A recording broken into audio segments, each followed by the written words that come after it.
오늘은 이사야서 39장의 말씀을 보도록 하겠습니다. 이 이사야서 39장은 이사야서 36장부터 39장이 이어지는 이사야서의 2부의 종결 부분인데요. 역사적인 사실이 어떻게 이루어졌는가를 우리에게 보여주는 내용이기도 하고 또 구속사적인 입장에서 하나님의 택함 받은 백성을 어떻게 구원해 나가시는가를 우리에게 사실적으로 보여주는 내용입니다. 오늘도 이 말씀을 통해서 살아계신 하나님을 만날 수 있기를 축복합니다. 이사야서 39장 1절에 그때 빌라단의 아들 바벨론의 왕 무르닥 발라단이 히스기야가 병들었다가 나았다 함을 듣고 히스기야에게 글과 예물을 보낸지라. 이 당시에 바벨론은 아수르부터 약한 나라였는데요. 이 당시에 팔레스티나 전역을 아수르가 침공해 들어가던 그 시기였습니다. 그때 바벨론도 물론 위협을 느꼈던 나라죠. 그런데 이 이스라엘이 하나님의 은혜 가운데 남유다가 구원함을 받고 또 이스라엘을 침범했던 이 아수르가 18만 5천 명이 전멸을 당하고 돌아왔다는 소문이 열방에 퍼지게 됐습니다. 뿐만 아니라 히스기야 왕이 죽을 병에 들었다가 나았다는 소식도 들었던 거죠. 그래서 이 바벨론의 왕이 사신을 보내어 위로하기 위해서 보냈다고 성경은 기록하는데 사실은 왕을 위로하기 위한 것보다는 군사 동맹을 맺기 위해서 보낸 것이었고요. 그것뿐만 아니라 이제 힘을 합쳐서 아수르를 대적하자는 내용이었습니다. 연합을 이루자는 것이었죠. 군사 동맹이었습니다. 그 목적을 가지고 이 바벨론의 사신들이 히스기야를 찾아간 겁니다. 2절에요. 히스기야가 사자들로 말미암아 기뻐하여 그들에게 보물 창고와 곧 은금과 향료와 보배로운 기름 모든 무기고에 있는 것을 다 보여주었으니 히스기야가 왕궁의 소유와 전 국내의 소유를 보이지 않은 것이 없었은지라. 히스기야 왕이 사신들에게 자랑하고 싶은 마음에 자신들에 있는 금, 은, 곳간에 있는 무기, 창고에 있는 모든 것 숨김없이 다 보여줬습니다. 무엇 때문에 보여줬겠습니까? 우리가 그만한 든든한 나라다. 우리가 힘이 있다. 하나님의 은혜를 망각한 겁니다. 하나님의 전적인 구원의 은혜로 이 남유다가 구원을 받았는데요. 그 구원받은 이후에 바벨론의 사신들이 왔을 때는 어떻게 자랑하냐면 하나님을 자랑하는 게 아니라 자신들의 국력을 자랑하고 있었다 그 말이죠. 이게 큰 실수였습니다. 우리도 하나님의 은혜를 입은 이후에 그것을 망각하고 마치 내가 잘해서 무엇을 이룬 것 같이 착각한다면요. 그것이 결국 우리를 다시 수렁에 빠지게 만드는 그런 경우가 있습니다. 그러니까 은혜를 잊지 않아야 하는 것이죠. 이 히스기야도 하나님의 은혜 가운데 구원받았음에도 불구하고 그 은혜를 오히려 이방인들에게 전한 것이 아니라 자신을 자랑하고 나라의 국력을 자랑하고 있었다는 겁니다. 3절에요. 이때 선지자 이사야가 히스기야 왕에게 나와 묻되 그 사람들이 무슨 말을 하였으며 어디서 왕에게 왔나이까 하니 히스기야가 이르되 그들이 원방 곧 바벨론에서 내게 왔나이다 하느니라. 하나님의 사자 선지자 이사야가요. 히스기야 왕을 찾아가서 물었습니다. 몰라서 물은 게 아니라 하나님께서 그게 묻는 거죠. 그들이 왜 찾아왔느냐 어디서 왔느냐 물은 겁니다. 그랬더니 바벨론의 사신들입니다. 바벨론에서 왔습니다. 그러면 그가 왜 바벨론에서 왔는가를 생각해야 하는 겁니다. 그런데 그건 생각하지 않고요. 그 사람들이 왔을 때 자신을 드러내기 위해서 자랑만 했다는 거죠. 그게 하나님 보신 겁니다. 4절에요. 이사야가 이르되 그들의 왕궁 전에 무엇을 보였나이까 하니 히스기야가 대답하되 그들이 내 궁전에 있는 것을 다 보았나이다. 내 창고에 있는 것을 보이지 아니한 보물이 하나도 없나이다 하는지라. 이사야가 또 물었을 때는 왜 무엇을 보였는가 어떤 행동을 했는가를 물은 겁니다. 그러면 점점 자신이 깨달아야 합니다. 아, 내가 잘못했습니다.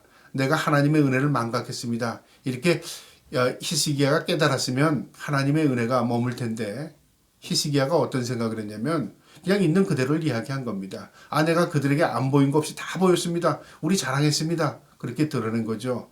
그때까지도 하나님께서 무엇을 책망하는지를 히스기야가 몰랐던 것 같습니다. 5절에요. 이사야가 히스기야에게 이르되 왕은 만군의 여호와의 말씀을 들으소서 하나님의 말씀을 들으라 그렇게 말합니다. 그러면서 6절에 보라 날이 이르니 내 집에 있는 모든 소유와 내 조상들이 오늘까지 쌓아둔 것이 모두 바벨론으로 옮긴 바 되고 남은 것이 없으리라 여호와의 말이니라. 하나님께서 이사야를 통해서 히스기야에게 전하는데요. 네가 보여줬던 그 모든 소유 보물들이 다 바벨론으로 옮겨진답니다. 옮겨진다는 건 무슨 이야기죠? 전쟁에서 너희가 완전히 패하고 너희 모든 거 다 빼앗길 거다 그 말이죠. 너희의 조상들이 쌓아둔 모든 것도 다 바벨론으로 옮겨질 것이다. 너희의 모든 것들이 다 소유가 다 빼앗긴다. 그냥 나라를 잃어버릴 거라 그 말이죠. 하나님께서 그렇게 그에게 경고했습니다. 이 사실은 그대로 이루어졌고요. BC 586년에 바벨론이 이 남유다를 침공해 들어와서요. 결국은 이 말씀대로 응답되어졌습니다. 모든 것을 그 문 남지 않고 다 이 바벨론으로 옮겨집니다. 그 다음에 또 7절에요. 또 내게서 태어난 자손 중에서 몇이 사로잡혀 바벨론 왕궁의 환관이 되리라 하셨나이다 하니 무슨 말이냐면요. 너의 후손들도 너의 자녀들도 다 끌려갈 것이다. 그렇게 말했습니다. 이 말도 그대로 이루어졌습니다. 므낫세도 끌려갔고요. 그 다음에 또 여호야긴 시드기야 그리고 또 바벨론의 환관을 지냈던 다니엘도 있죠. 이처럼 왕족들 귀족들이 다 끌려가게 된 겁니다. 무엇 때문에 그랬습니까? 판단착오입니다. 그리고 하나님의 은혜를 망각한 겁니다. 그 결과 자기가 소유했던 모든 것, 자기에게 하나님이 베풀었던 그 은혜를 다 쏟아버리게 되는 거죠. 우리가 이것 조심해야 합니다. 하나님의 은혜가 머물 수 있는 것은요. 내가 항상 하나님 앞에 겸손히 살면서 하나님의 은혜를 잊지 않고 하나님께 영광을 드러내며 사는 것입니다. 그리고 우리가 우리 자신을 드러낼 것이 아니라 우리를 통한 하나님의 역사, 영광을 드러내는 것입니다. 그래서 영광을 위하여라는 말이 바로 그런 말입니다. 마지막 8절에요. 히스기야가 이사야에게 이르되 당신이 이른바 여호와의 말씀이 좋소이다 하고 또 이르되 내 생전에는 평안과 경고함이 있으리로다 하니라. 이 히스기야가 이사야 선지자가 전한 말을 그대로 받아들였습니다. 좋소이다 옳소이다 뭐 그렇게 되겠죠. 뭐 그러면 어떻게 하겠습니까? 하나님 앞에 회개할 기회를 또 놓친 겁니다. 하나님 내가 잘못했습니다. 내 일로 인해 내 후대들이 어려움을 당하지 않게 없어서 기도해야 되지 않습니까? 히스기야는 좋소이다 받아들였어요. 그러면서 뭐라고 말하냐면 내 생전에는 평안과 경고함이 있다. 내 살아생전에는 어려움 없으면 뭐 됐지요라는 거죠. 이기적인 마음입니다. 인간의 마음이 그렇다는 거죠. 현실이 좋으면 뭐 과거가 어쨌든 뭐 현실 좋으니까 그렇게 생각한다는 거죠. 그래서 우리 인간이 똑똑한 것 같지만요. 사실 미래를 내다보지 못합니다. 1초 앞에도 내다보지 못하는 게 인간입니다. 그래서 믿음은 뭐냐면 바라는 것들의 소망이라잖아요. 바라는 것들의 실상, 보이지 않는 것들의 소망입니다. 멀리 내다보고 앞으로 되어질 것을 소망 가운데 바라볼 수 있는 게 믿음인데 믿음이 없기 때문에 뭘 바라봅니까? 현실만을 바라보게 되는 거죠.